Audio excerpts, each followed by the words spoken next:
Hi ನಮಸ್ಕಾರ. ಇವತ್ತಿನ ಒಂದು ವಿಡಿಯೋದಲ್ಲಿ ಈ ಹಸ್ತ ಸಮುದ್ರಿಕೆಯಲ್ಲಿ ಈ ಜೀವನ ರೇಖೆ ಅನ್ನೋದು ಯಾವ ಥರ ಬರ್ತದೆ, ಯಾವ ಥರ ಜೀವನ ರೇಖೆಯನ್ನು ನೋಡೋದು, ಅಂದರೆ ಈ ಹಸ್ತ ಸಮುದ್ರಿಕೆಯಲ್ಲಿ ಜೀವನ ರೇಖೆಯನ್ನು ಯಾವ ಥರ ಗುರುತಿಸಬೇಕು ಅಂತ ಈ ವಿಡಿಯೋದಲ್ಲಿ ನೋಡೋಣ. ಸಾಮಾನ್ಯವಾಗಿ ಇದು ಪ್ರಾಕ್ಟಿಕಲಾಗಿ ನೋಡೋಣ. ಇದು ಸಾಮಾನ್ಯವಾಗಿ ಒಂದು ಹಸ್ತ. ಇದು ಲೇಡೀಸ್ ಆಗಲಿ ಅಥವಾ ಜೆಂಟ್ಸ್ ಆಗಲಿ ಎರಡು ಸೇಮು. ಜೀವನ ರೇಖೆ ಇರುವಂಥ ಒಂದು ಪೊಸಿಷನ್ನು ಸೇಮೇ ಇರ್ತದೆ. ಈಗ ನಮ್ಮ ಹಸ್ತದಲ್ಲಿ ಈ ಬೆರಳಿದೆ ನೋಡಿ, ಇಲ್ಲಿ ಈ ಬೆರಳು, ಇದು ಉಂಗುರ ಬೆರಳು, ಇದು ಹೆಬ್ಬೆರಳು. ಇಲ್ಲಿ ಮಿಡ್ಲಲ್ಲಿ ಈ ರೇಖೆ ಇದೆ ನೋಡಿ, ಹೀಗೆ ಬಂದು ಈ ಥರ ಬಂದಿದೆ ನೋಡಿ, ಇದು ಜೀವನ ರೇಖೆ. ಜೀವನ ರೇಖೆ ಅಂತ ಹೇಳಿದರೆ ಇಲ್ಲಿಂದ ಸ್ಟಾರ್ಟ್ ಆಗ್ತದೆ, ಹೀಗೆ ಬಂದು ಈ ಥರ ಬರ್ತದೆ. ಇದು ಜೀವನ ರೇಖೆ.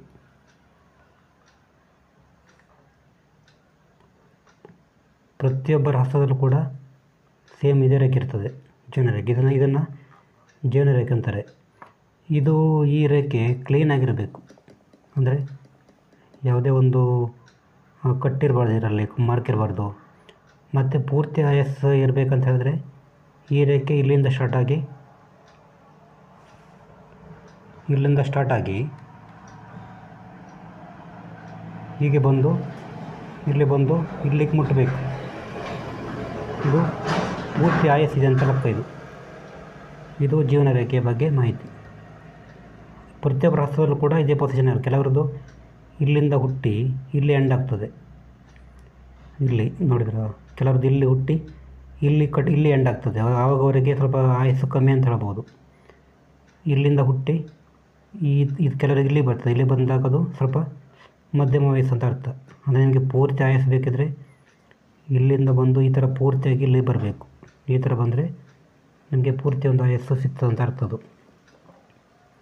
ಮತ್ತು ಇದರಲ್ಲಿ ಈ ಥರ ಕಟ್ಟಿರಬಾರ್ದು, ಈ ಥರ ಕಟ್ ಮಾರ್ಕ್ ಇರಬಾರ್ದು. ಮತ್ತು ಇದರಲ್ಲಿ ಈ ಥರ ಇಂಟು ಮಾರ್ಕ್ ಇರಬಾರ್ದು, ಗುಣಿಸು ಗುರುತ ಇರಬಾರ್ದು. ಮತ್ತು ಇಲ್ಲಿ ಮಧ್ಯೆ ಮಚ್ಚೆ ಕೂಡ ಇರಬಾರ್ದು. ಇಲ್ಲಿ ಮಚ್ಚೆ ಇರ್ತದೆ ನೋಡಿ, ಈ ಥರ ಗುಂಡಾಗಿ. ಈ ಥರ ಮಚ್ಚೆಯಲ್ಲಿದ್ದರೆ ಅವರಿಗೆ ಹೆಲ್ತ್ ತೊಂದರೆ ಇದ್ದೇ ಇರ್ತದೆ, ಯಾವಾಗಲೂ ಹೆಲ್ತ್ ಸಮಸ್ಯೆ ಇದ್ದೇ ಇರ್ತದಂತ ಹೇಳ್ಬೋದು. ಇದು ಜೀವನ ರೇಖೆಯ ಬಗ್ಗೆ ಒಂದು ಸಣ್ಣ ಮಾಹಿತಿ. ಎಲ್ಲರದ್ದು ಒಂದು ಹಸ್ತದಲ್ಲೂ ಕೂಡ ಸೇಮ್ ಇದೇ ರೀತಿ ಇರೋದು ಪೊಸಿಷನ್. ಈ ಜೀವನ ರೇಖೆ ಪೊಸಿಷನ್ ಇದೆಯಲ್ಲ, ಇದು ಸೇಮ್ ಎಲ್ಲರದ್ದು ಒಂದು ಹಸ್ತದಲ್ಲೂ ಕೂಡ ಸೇಮ್ ಇರ್ತದೆ. ಪ್ರತಿಯೊಬ್ಬರ ಹಸ್ತದಲ್ಲೂ ಕೂಡ ಇದೇ ಥರ ಈ ಥರ ರೇಖೆ ಇರ್ತದೆ. ಇಲ್ಲಿಂದ ಸ್ಟಾರ್ಟ್ ಆಗಿ ಇಲ್ಲಿಗೆ ಎಂಡ್ ಆಗ್ತದೆ ಈ ರೇಖೆ. ಮತ್ತು ಇದರಲ್ಲಿ ಈ ಥರ ಮಾರ್ಕ್ ಇರಬಾರ್ದು, ಕಟ್ಟಿರಬಾರ್ದು. ಕರೆಕ್ಟಾಗಿ ಇಲ್ಲಿಂದ ಹುಟ್ಟಿ ಅಲ್ಲಿವರೆಗೆ ಹೋಗಬೇಕಿದು. ಮತ್ತು ಇದ್ರ ಜೊತೆ ಕೆಲವರಿಗೆ ಈ ಥರ ಸಪೋರ್ಟಿವ್ ಲೈನ್ ಇರ್ತದೆ. ಈ ಥರ ಸಪೋರ್ಟಿವ್ ಲೈನ್ ಇದ್ದರೆ ಅವರಿಗೆ ಮದುವೆ ನಂತರ ಅವರಿಗೆ ತಮ್ಮ ಹಸ್ಬೆಂಡ್ ಕಡೆಯಿಂದ ಒಳ್ಳೆ ಸಪೋರ್ಟ್ ಸಿಗ್ತದೆ ಲೈಫಲ್ಲಿ.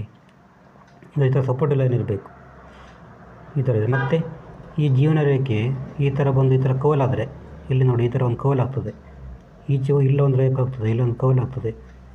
ಇವರು ಸ್ವಲ್ಪ ದೂರ ಪ್ರಯಾಣ ಜಾಸ್ತಿ ಮಾಡ್ತಾರೆ, ದೂರ ಪ್ರಯಾಣ ಮಾಡ್ತಾರೆ ಅಂತ ಹೇಳ್ಬೋದು. ಇಲ್ಲಿ ಕೆಳಗೆ ಕವಲ್ ಬಂದರೆ ಇದು ಜೀವನ ರೇಖೆಯ ಬಗ್ಗೆ ಮಾಹಿತಿ. ನಮಸ್ಕಾರ.